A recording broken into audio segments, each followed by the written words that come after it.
Hello students, this is the part 1 of chemistry class 9th science subject, and this is the NCERT explanation of each and every chapter. Then let's start chapter number 1 and part 1.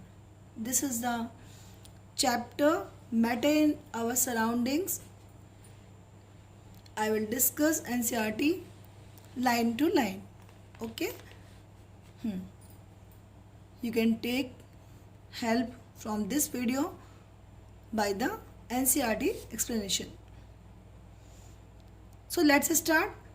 We see a large variety of things with different shape, size and texture. What is written here? हम अपने आसपास बहुत सारी चीज़ों को देखते हैं जिनका शेप, साइज और टेक्सचर डिफरेंट होता है. Everything in this universe is made up of material which scientist have named matter. जो भी यूनिवर्स में मिला है या यूनिवर्स बोल सकते हैं कि बनाया गया है, किससे बनाया गया है, उसे मैटर कहते हैं. मैटर एक ऐसा वर्ड है जिससे हम मानते हैं कि यूनिवर्स बना है. Wood, stone, sand, water, plants, animals, clouds and air, everything is matter. जितनी भी चीज़ें हमारे आसपास दिखाई पड़ती हैं वो सारी मैटर हैं. जैसे लकड़ी हो गया, पत्थर है, सैंड है, मिट्टी है, पानी है, पौधे हैं, एनिमल्स हैं, बादल है, हवा है, ये सारे मैटर हैं. All the things mentioned above occupy space and have a mass. ये जितने भी ऊपर एग्जाम्पल दे रखे हैं वो सारे स्पेस को ऑक्यूपाई करते हैं एंड उनके पास मास होता है, इसलिए हम उन्हें मैटर बोलते हैं. नाउ इस पैराग्राफ का कंक्लूजन क्या हुआ कि मैटर क्या है, व्हाट इज़ द मैटर. तो matter is the thing which occupy space and having a mass. Matter वो होता है जिनके पास स्पेस ऑक्यूपाई करने की कैपेबिलिटी होती है एंड उनके पास मास होता है. Now next paragraph what tells? Long ago, Indian philosophers classified matter in the form of 5 basic elements. The Panch Tattva, earth, water, air, fire and sky. बहुत जो पहले इंडियन फिलोसफर होते थे वो क्लासीफाई करते थे मैटर को 5 बेसिक एलिमेंट्स में, जिसे हम क्या कह सकते हैं, पंचतत्व कह सकते हैं. और पंचतत्व में क्या होता है, अर्थ होता है, वाटर होता है, एयर, फायर एंड स्काई होता है. Okay. Modern day scientists have classified matter on the basis of their physical properties and chemical nature. अभी जो साइंटिस्ट, मॉडर्न डे के साइंटिस्ट हैं, वो क्या करते हैं, मैटर को कैसे क्लासीफाई करते हैं, on the basis of physical properties and chemical nature पर क्लासीफाई करते हैं. In this chapter we shall learn about the matter based on its physical property. इस चैप्टर में हम फिजिकल प्रॉपर्टीज के बेसिस पे मैटर को क्या करेंगे, इसको क्लासीफाई करेंगे फिजिकल प्रॉपर्टीज की बेसिस पे. Okay. Now physical nature of matter. Physical nature of matter क्या बताता है. मैटर अभी आपको बताया वो होता है जो स्पेस ऑक्यूपाई करता है और जिसके पास मास होता है. Then first point is matter is made up of particles. Matter particle से बना हुआ होता है. ओके. जो मैटर होगा वो पार्टिकल से बना होगा. अब पार्टिकल क्या होता है बेटा, पार्टिकल हम किसी भी चीज़ को बोल सकते हैं, बहुत छोटी छोटी चीज़ों से बनी हुई चीज़ों को हम पार्टिकल बोलते हैं और ये पार्टिकल से ही मैटर बनता है. अब इसका प्रूवन क्या करना है, इसको प्रूव कैसे किया गया, इसको एक्टिविटीज़ बेसिस पे प्रूव किया गया है. पहले हम इसको स्टडी करेंगे, उसके बाद हम एक्टिविटी को देखते हैं. Many scientist have propose there ideas about matter from the ancient time. Ancient मतलब बहुत प्राचीन समय से. 2 schools of thought were prominent regarding the nature of the matter. One school believed matter to the continuous like a block of wood, whereas the other thought that matter was made up of the particle like sand. 2 अलग अलग opinion थे कि matter क्या होता है. Matter एक opinion के according block of would था एंड सेकेंड ओपिनियन के अकॉर्डिंग क्या था, पार्टिकल जो था वो सैंड टाइप का होता था. Let us perform an activity to decide about the nature of matter. Matter के नेचर को देखना है।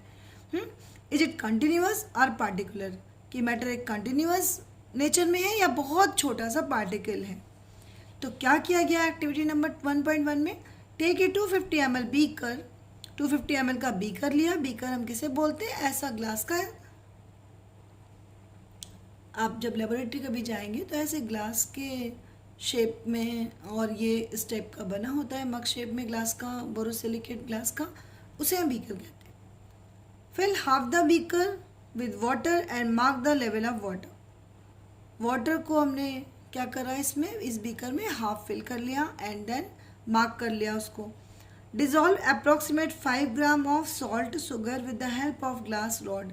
क्या किया इसमें, सेकंड डायग्राम में देखेंगे हम, इसमें हमने 5 ग्राम शुगर या फिर 5 ग्राम सॉल्ट ऐड कर लिया है। Okay, observe any change in water level. क्या आपने इस वाटर लेवल पे कभी भी कोई ऑब्जर्वेशन देखोगे? क्या मतलब है इसका, आप इसको घर में भी प्रैक्टिकली देख सकते हो कि अगर आप एक ग्लास वाटर लोगे और इसमें थोड़ा शुगर या फिर सॉल्ट डालोगे तो क्या वाटर लेवल में एनी चेंज होगा? What do you think that has happen to the salt sugar. क्या हुआ, सॉल्ट और शुगर का क्या हुआ? Where does it disappear. आप देखते हो सॉल्ट एंड शुगर को जब हम डिजॉल्व करते हैं तो क्या हो जाता है? क्या सॉल्ट और शुगर हमें दिखती है? नहीं दिखती, वो उसमें डिजॉल्व हो जाती है वाटर के अंदर। Does the level of water change. Water का लेवल क्या चेंज हुआ है? No, water level will not change. कहाँ गए फिर शुगर और सॉल्ट? होता क्या है कि जो ये वाटर के पार्टिकल्स होते हैं उनके बीच में, पार्टिकल्स के बीच बीच में स्पेस होता है। ठीक है, वो मैं नेकेड आई से दिखाई नहीं पड़ेगा, लेकिन हर पार्टिकल के बीच में, वाटर के पार्टिकल में स्पेस होता है, और जो शुगर और सॉल्ट के पार्टिकल्स होते हैं वो उन स्पेस में जाकर क्या होते हैं, रुक जाते हैं, वहाँ पे आके रुक जाते हैं। इसलिए वाटर लेवल में कोई एप्रिसिएबल चेंज हमें नहीं दिखाई पड़ता। मान लिया आपने एक ग्लास लिया, ट्रांसपेरेंट कांच का ग्लास लिया, उसमें आपने जब वाटर फिल किया और उसके बाद 1 स्पून शुगर डाली, तो स्पून जो आपने शुगर की डाली थी वो शुगर उसमें डिज़ोल्व हो जाती है। डिज़ोल्व हो जाती है ना, तो वो वाटर का आपको टेस्ट कभी करोगे तो वो स्वीट लगता है। बट होता क्या है कि वो शुगर के डालने से क्या वाटर का लेवल चेंज होगा। अगर आपने वाटर को हाफ ग्लास फिल किया था तो क्या वाटर का लेवल में कुछ दिखाई पड़ता है कि ज़्यादा पानी आ गया, पानी ज़्यादा बढ़ गया? नहीं, ऐसा नहीं होता ना। तो मीन्स क्या है कि शुगर पार्टिकल जो थे उसी वाटर के जो स्पेस होते हैं वाटर पार्टिकल्स के बीच में, वहाँ जाके एडजस्ट हो जाते हैं। तो यही आपके पास इस एक्टिविटी में था 1.1 में। तो हम क्या बोलते हैं कि अगर आपने इस बीकर में वाटर लिया, शुगर पार्टिकल्स ऐड किए सेकंड डायग्राम में, एंड देन वाटर और सॉल्ट या फिर शुगर जो है वापस में मिक्स भी हो गए, बट यहाँ पर क्या हो रहा है, वाटर लेवल में कोई चेंज नहीं हुआ। ओके, तो when we dissolve the salt in water, the particles of the soil get into the spaces between the particle of the water. तो activity number 1.1 is saying matter is made up of the particles. Matter particle से बना होता है। Now second 1.1.2, how small are these particle of matter. ये particle से बना हुआ है, रियल है। यहाँ पे ना शो कर दिया कि वाटर के भी पार्टिकल्स होते हैं, शुगर एंड सॉल्ट के भी पार्टिकल्स होते हैं। ये पार्टिकल्स कितने छोटे, तो इसके लिए भी इन्होंने एग्जाम्पल एक्टिविटी नंबर 1.2 ली है। Take 4 to 5 crystal of potassium permanganate, KMnO4।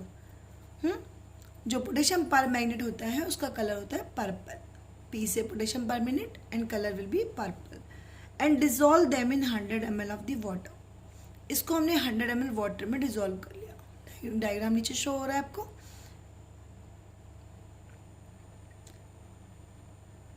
Take out approximately 10 ml of this solution. जो आपने 100 ml बीकर में पोटेशियम परमैंगनेट को ऐड किया था, तो पानी का कलर कैसा हो जाएगा, पर्पल। जैसे हम ब्लू इंक को पानी में डिजोल्व करें तो कलर कैसा हो जाएगा, ब्लू हो जाएगा। उसमें से 10 ml निकाल लिया और अब इसको दूसरे बीकर में ऐड किया 90 ml, जिसमें पहले से पानी था, फिर वो 100 ml हो गया। अब आपकी ऑब्जर्वेशन की बात है कि जब आपने पहले बीकर में पोटेशियम परमैंगनेट डाला होगा तो वो कलर पर्पल हो गया। उसमें से हमने बहुत थोड़ा सा 10 ml वाटर लिया था, जो कलरफुल वाटर हो गया था, उसको हमने एक प्योर ट्रांसपेरेंट में क्या करा, ऐड कर दिया, जिसमें 90 ml वाटर था। ठीक है, अगला स्टेप क्या था, फिर हमने उस 90 ml में जब 10 ml मिला दिया था तो कलर डार्क होगा या lighter, colour will be lighter. Okay, तो ये लाइटर कलर जो लिया हमने, फिर उसको नेक्स्ट प्योर ट्रांसपेरेंट वाटर में डाल दिया। ऐसे ही हम डिफरेंट स्टेप में करते रहे। जब हमने 8 to 10 टाइम्स कर लिया तो क्या कलर जो लास्ट बीकर में होगा वो सबसे ज़्यादा लाइटर होगा या डार्कर होगा या इन बिटवीन होगा? अगर आप सोचोगे तो यही बोलोगे कि सबसे ज़्यादा लाइटर, क्योंकि पहला वाला बीकर जिसमें हमने KMnO4 ऐड किया था वो सबसे ज़्यादा डार्कर होगा और धीरे धीरे उसकी डार्कनेस क्या होती जाएगी, कम होती जाएगी, क्योंकि हर बार हम थोड़ा सा अमाउंट लेकर नेक्स्ट बीकर में ऐड कर रहे हैं। तो मतलब क्या हो गया, पार्टिकल बहुत बहुत बहुत छोटे होते हैं। और इसका प्रूफ क्या है कि कलर तो हमें लास्ट वाले बीकर तक भी मिला, लेकिन कलर का जो इंटेंसिटी थी वो क्या होती गई, कम होती गई। तो estimating how small are particles of the matter, यानी कि मैटर के जो पार्टिकल्स होते हैं बहुत ही ज़्यादा छोटे। ठीक है, पोटेशियम परमैंगनेट का जो फार्मूला होता है वो KMnO4 होता है। This is the potassium permanganate formula, KMnO4 होता है। Okay, now next part next video में बताऊंगी, और this is the first part, first explanation and activity number 1.1 and 1.2. Okay, thank you very much.